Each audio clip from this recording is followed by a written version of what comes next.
This week, we welcome Dan Neault, Senior Vice President and General Manager, Data Security at Imperva, to discuss the data dilemma, securing all data at scale. In the Leadership and Communication section, Uber Cecil's trial underscores the importance of truth, transparency, and trust. 4 leadership strategies to help women advance in the tech industry, 5 best predictors of employee turnover and what leaders should do about them, and more.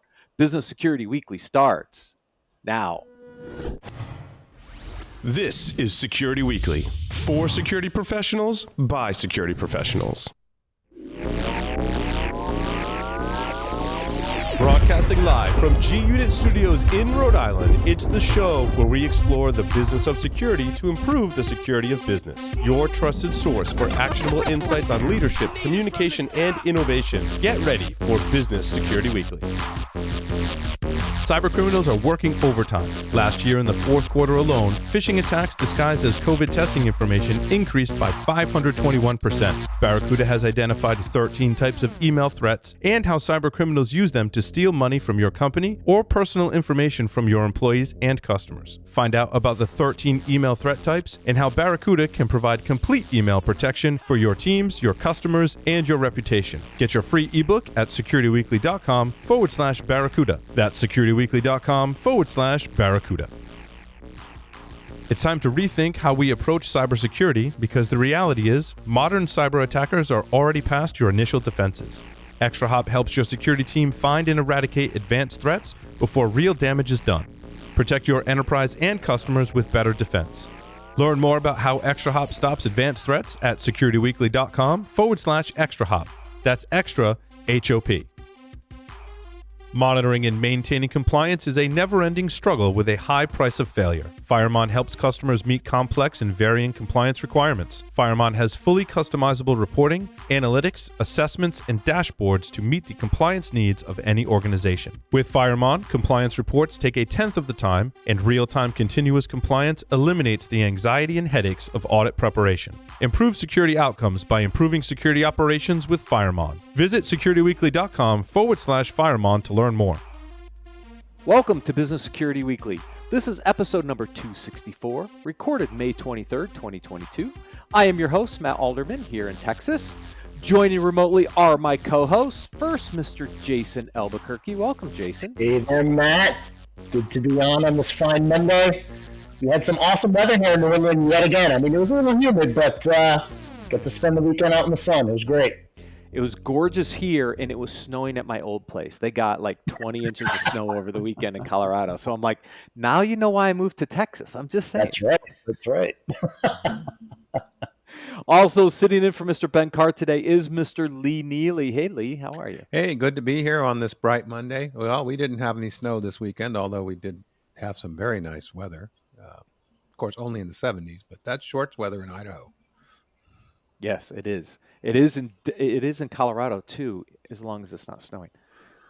Don't miss any of your favorite Security Weekly content. Visit securityweekly.com/subscribe to subscribe to any of our podcast feeds and have all new episodes downloaded right to your phone. You can also join our mailing list, Discord server, and follow us on social media and our streaming platforms. Join us June 29th for a webcast with Tyler Robinson and Bo Bullock to learn how to pivot into the world of crypto security. Visit securityweekly.com/webcast to register with only your name and email.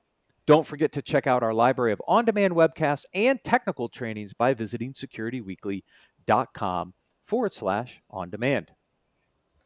This segment is sponsored by Imperva.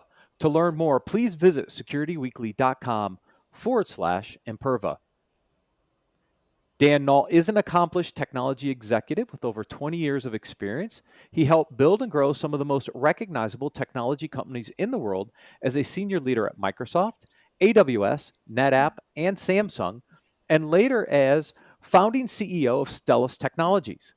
At Imperva, Dan helps customers solve complex data security challenges, bringing new data-centric security products and solutions to market for protecting, managing, and using data.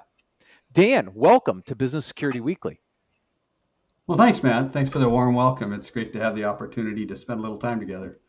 This is one of my favorite topics. As the boys know, I am an app user data guy because, Dan, as we all know, it's all about the data, right? All the things we have done around information security, because that's what we used to call this back when I was in security in the late 90s. We called it information security for a reason.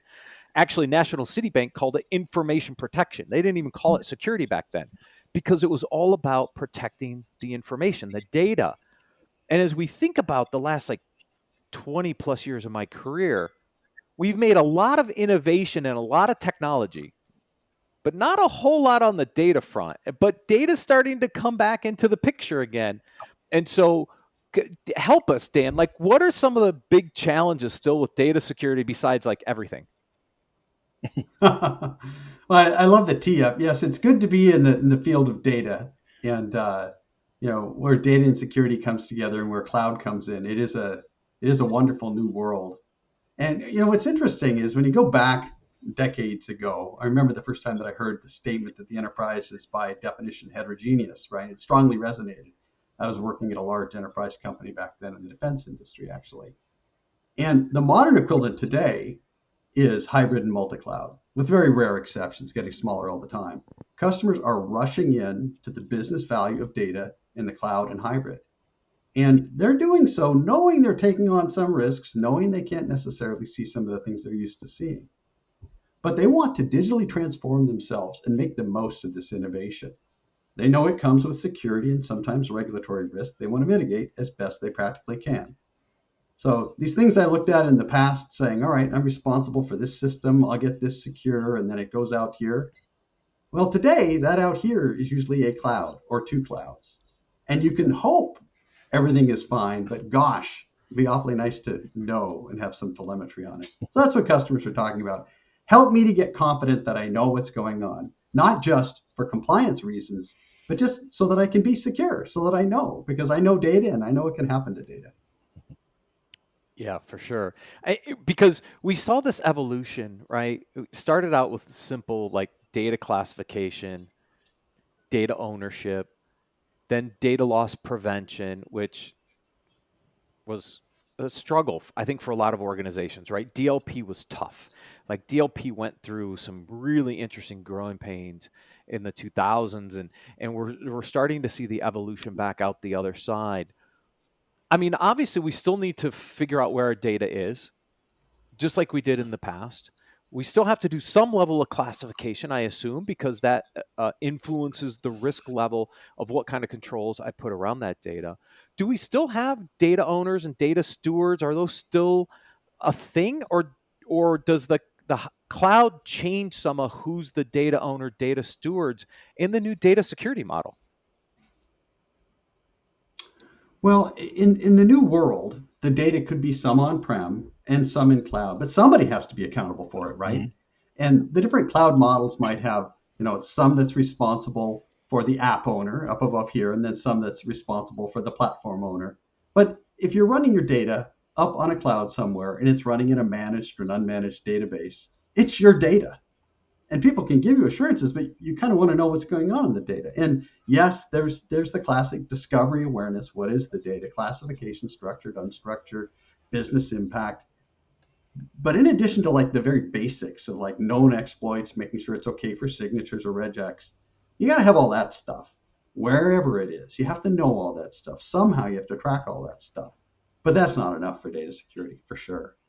Because some of the most common problems of bad behavior against policy, best practice, whatever's being done there, such as somebody should ever see more than a certain number of records, or no one should change data in prod without a change ticket, those things, those are different.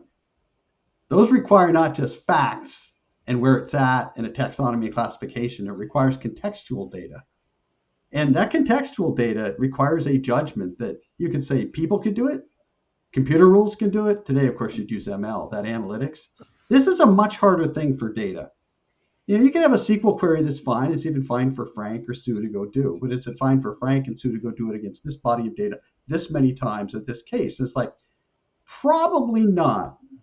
So data has exploded, different places, different types, different form factors.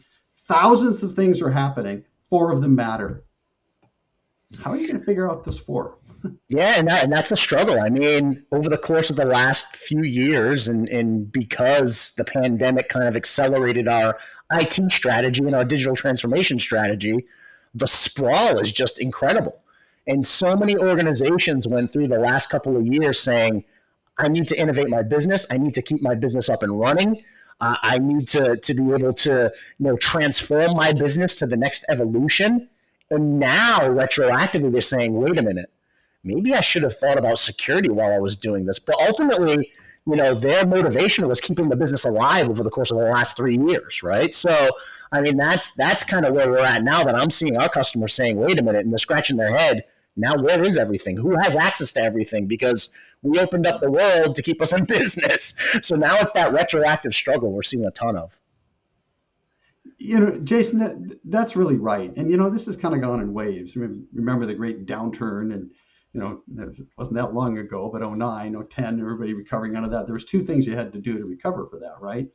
You need to reduce your cost basis, and you need to innovate, extend your business, come into new places. Then around comes cloud, and it's like, wow, people that find a way to embrace cloud, find new business opportunities, and find a lower cost basis. So what's happened?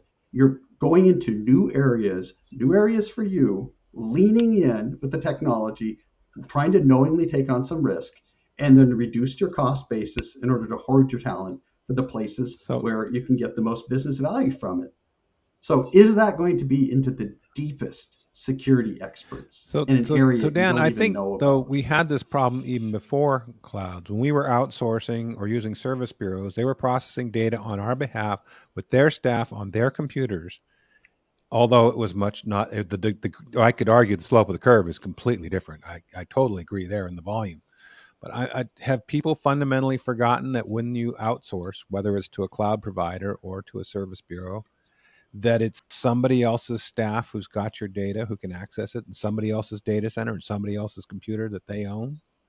Are they not thinking about that?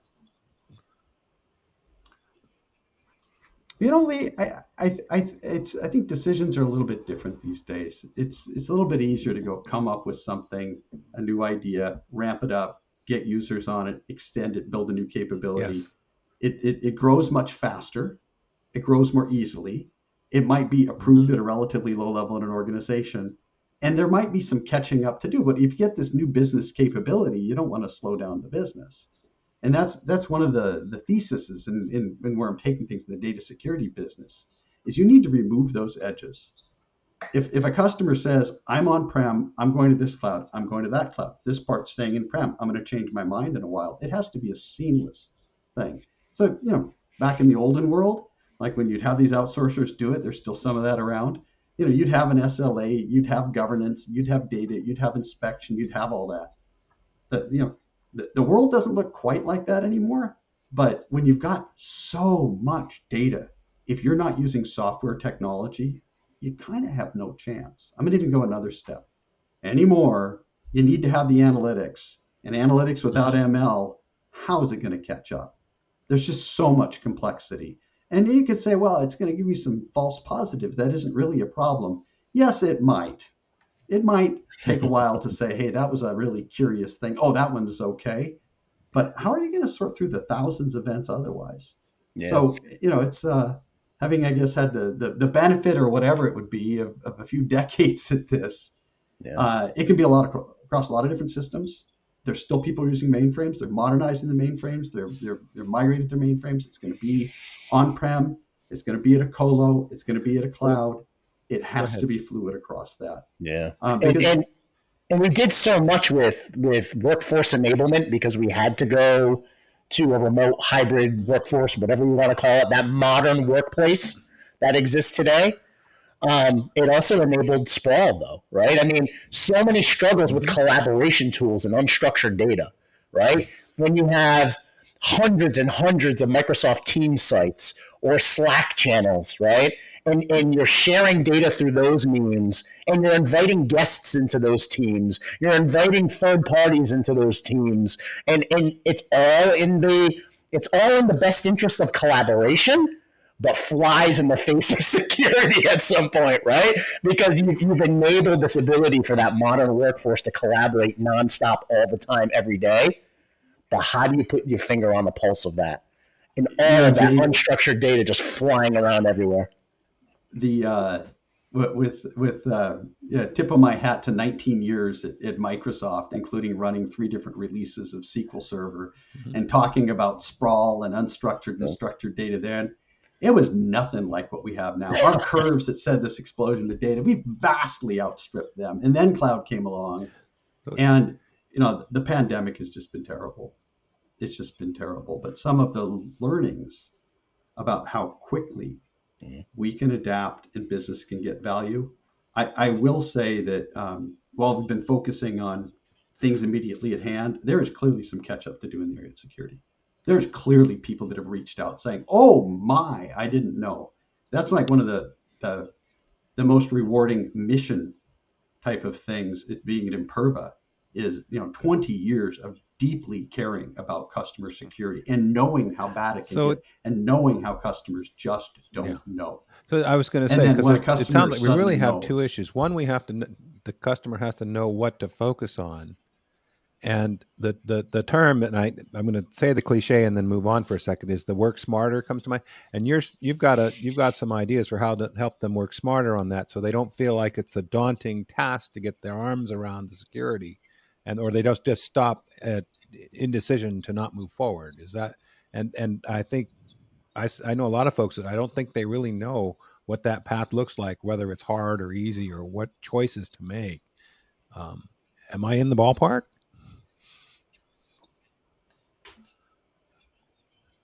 Lee, that's super well put. You know, context is decisive. You have to provide the context for them, and then I'm just going to say the data, the facts, like the knowledge, confronting that clarity about the facts, and then try to find a path of simplicity amongst the complexity, because security is a very broad area. The known exploits, the signatures, those sorts of things, they can know about that, but it's the things that they could be looking at and not realize it's a problem that they don't know how can a mortal get on that. So you can get people that are deeply expert at that, but like many things in technology, when the people that are deeply expert at that build scalable technology so that others, mortals, can keep on track of it. I mean, IT professionals, but people understand it, can say, wow, this algorithm and now this machine learning model helps me see what to look at it. I mean, that's the thing. And you know, what I see is that, you know, customers may have had a compliance need, and then they come and they get the technology, and then once they see what they can see for compliance, it's like, I need to see this everywhere. So I think part of my mission is to the overused word democratize, but to make it ubiquitous that this technology is available. And it's going to vary. Like, some people are going to want agents, some people are going to be fine with agentless. It all has to come together in one place, but it has to be across everything. It's knock down the silos so that customers can see all of it. So that's because, you know, once you've seen part of it, like I'm a car guy. Once you've seen rust in one part, you want to know every bit of rust on that car so you can get in front of it. Not that security is It's like that ecosystem approach, Matt. That, you know, it's that fabric approach, Right. You know, Yeah, we're going to go there you there. go. Yeah, that's Yeah. where we're going next. Because Dan, so I want to talk about how Imperva solves this. Because people have been in the industry for a long time. We know Imperva for application security. Like, that was kind of the root. But Imperva's actually expanded beyond just application security into data, network security, and some other capabilities. So how did this journey start for Imperva, and what have you been building under the covers around the data security side over the past few years? Because I don't think a lot of people know it actually exists. So Matt, one of the great things about Imperva is decades of experience with many of the same people. One of my direct reports has been here 19 years. You know, a lot of that talent there. So they grew up with mainframe, then, you know, the end-tier computing, and then things branching out into cloud, and then the hybrid. They've seen all pieces of that. And in the processes of doing that, the technology has been built in a way which it can reach across all of those. And it isn't just like, okay, there's one platform for mainframe and another platform for these types of computers, another one for cloud, and like that. It doesn't look like that. There's really 3 different technologies that came together to work at the old secure sphere, which would provide you the access monitoring. So you have the information, you have the facts, you have some workflow behind the facts. You have the ability to bring in contextual information like from Workday or Splunk or from ServiceNow to say, okay, here's what these facts really mean. And then DRA for the data risk analysis to take a look at all these facts, and with agents that reach across many different combinations. When I say many different combinations, hundreds of different data store types. It might be relational databases, non-relational databases, data lakes. There's basically data stored in a bucket, if you will. And then the next thing came along of, well, how do we get the massive scale? It's hard to do with agents. So agentless, to take a look at it in an agentless way, and then to analytically wrap all of that up in one way so that the customer can see, through one service or through one dashboard, if you will, across all of these generations, mainframe, on-prem, hosted, multiple clouds, structured and unstructured data, and then across all of the different sources in one way, see what's going on. So we acquired a company a couple of years ago to provide that scale capability. So the fabric, if you will, reaches across all of that infrastructure, the entire data estate, looking at all those data types, doing the discovery, doing the assessment, providing guidance upon that, using these hundreds of stores and then literally thousands of little rules that say, okay, if it's this and that and this and that, to go assemble it so that a customer can say, whatever it is, bring it all together, present it to you with a filtering to say, of all the things that are going on, look at these. Now, I've been around platforms for a long time. And if you think of what I just said and say, yeah, is that a platform? Well, it's a little bit more than a platform. That's how we got to it's a fabric. Fabric's a very powerful metaphor too. It reaches across everything. It's adaptable. It's flexible. And one of the things that when this presents itself, and when you dive deep with the pundits and the analysts and all that, and they say, hey, wait a minute. The one thing to do is make sure you're not underselling what you have. And that was the encouragement to really embrace the ecosystem too. Because when I say ecosystem, there's all the sources of contextual data that plugs in to tell you, hey, this employee is this, okay, this use case is okay, that's fine, that's one thing. The next part of the ecosystem is to go be able to work with their data stores. It might be a captive database from any of the big hyperscalers. It might be, a pure play such as Snowflake. It might be, data. It could be a lot of different data companies that are out there. Mongo, if you will, it could be any of those. But there's also hey, I have a different capability that we can go add to you. I have a different type of masking I can put in. So in a way, having this fabric is a statement to the ecosystem and to customers. We're here for all of you. Interesting. Because when you think about what it takes to build out, I know what it takes to build a platform because we've built some over the years. And I think about all the capabilities that you snap into the platform, right? And the integration points that you have to have. That's what you're doing though, right? You're bringing in all the different components, but you're also working on all the native integrations back and forth between all the data providers. Because my assumption is once I see the data and I see something that's like out of policy or needs to be actioned upon, there has to be a way to mitigate that alert in some form or fashion, right? So there has to be a hook back or something that allows the practitioner to make those easy remediation steps based on the data that's getting provided to them. That's right. That's right. And here's the good news, Matt. I'm not talking about something that we're going to go build. I'm talking about something that exists. Right. And some of the pieces have been around longer than that. Some of them have been around nearly 20 years. Some of them are around several years through acquisitions, but still many years, if you will. But you can think about it this way. A simple SQL query, on the face of it, it's a SQL query. It's fine. It's a SQL query. This kind of users could use it against this kind of a data. That's fine. And then you take a look at that in the context of other information and say, well, nobody should be doing the SQL query this many times, or maybe somebody should be doing this query this many times, but it shouldn't be this person by this role, or maybe this person by this role could do it, but this person by this role did this other thing. That kind of analytics using machine learning is then when you go take a look at your patterns of bad behaviors, if you will, and then use the machine learning to say, of all these behaviors, this is what appears to happen. block him or investigate her or whatever it might be. Boom, boom, boom, 3 different things. So it's the, you know the data, so you've done the discovery of it, and then you've done the classification of the data. You're monitoring that data. You're monitoring it with agents or agentless. You take a look at a comparison in one way for all of it to see what's happening across the fleet, and you say, that doesn't look right, or that is wrong. And it isn't always black and white, but again, it's a few, not thousands. Yeah. So people like us, well, people like me could run it. Maybe y'all could do the thousands. So. Yeah, and I mean this totally falls in line with the consolidation strategies that we're looking at as leaders within the organization, right? I mean, security leaders are so sick of having 60 tools that they have to manage, all doing siloed activities that you try to Frankenstein together to make some type of impact or outcome to the organization in a positive way.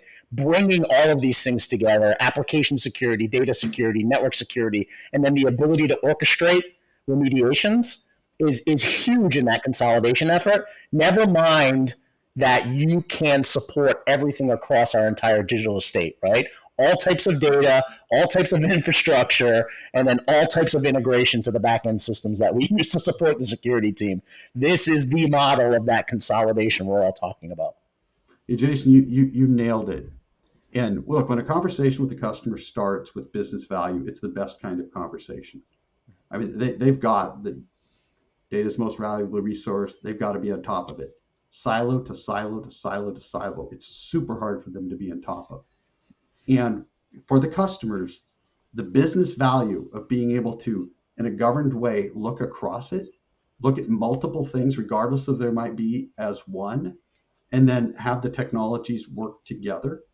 And when I talk with customers about this, they say, wait a minute, you have this and you can do this, you can do this. What about this vendor that I'm working with? And sometimes the answer is, well, you don't need that. Sometimes the answer is, we are working with them. Sometimes the answer is, I will be talking with them. Because if you bring it all together, if you build the architecture to bring it together, I'm a platform guy, grew up with Windows and SQL, et cetera. You get it as a platform person. It's like, yeah, that is the value proposition, exactly that. And by using technology, by using consistency, then you can make it something that's much lower cost for them to install, operate, and update. Yeah. That's the plan. Get more and more of the world completely secure. Yeah, and the downstream effects of that is now you have a security team who doesn't have to manage 60 different tools. They're managing that framework, that ecosystem, that fabric, right? And I've seen that helps in retention, lower stress levels. You know what I mean? When you have a comprehensive set of tools that your employees can actually adopt to the 80% of, typically you want 80% adoption or better when you invest in a tool. Well, allow your staff to be able to adopt that level of the tools and the platforms that we're using by having it all in one platform, one experience that allows those employees to be more effective, more efficient, learn more about the tools, and ultimately, again, the outcome to the business, right? So there's so many constraints that we're dealing with right now in security teams by building out an ecosystem or a fabric that allows your employees to work better in the tool, understand the tool better, and get to those outcomes they're actually looking for. Yeah, you've got it, man. When there's technologies that can help the highly pressured mortal IT people do the work of the deepest domain experts in the world due to automation and ML, go ahead, Matt. The business case can speak for itself. Okay, so I was thinking with this discovery and implementation process, it feels like it might also value some of the higher level folks are asking the questions that something happens and it goes along the lines of, didn't you know about, and downhill from there. It sounds like that might actually be a more fruitful path as you go through this process, that there's less of that I didn't know, or am I going too far?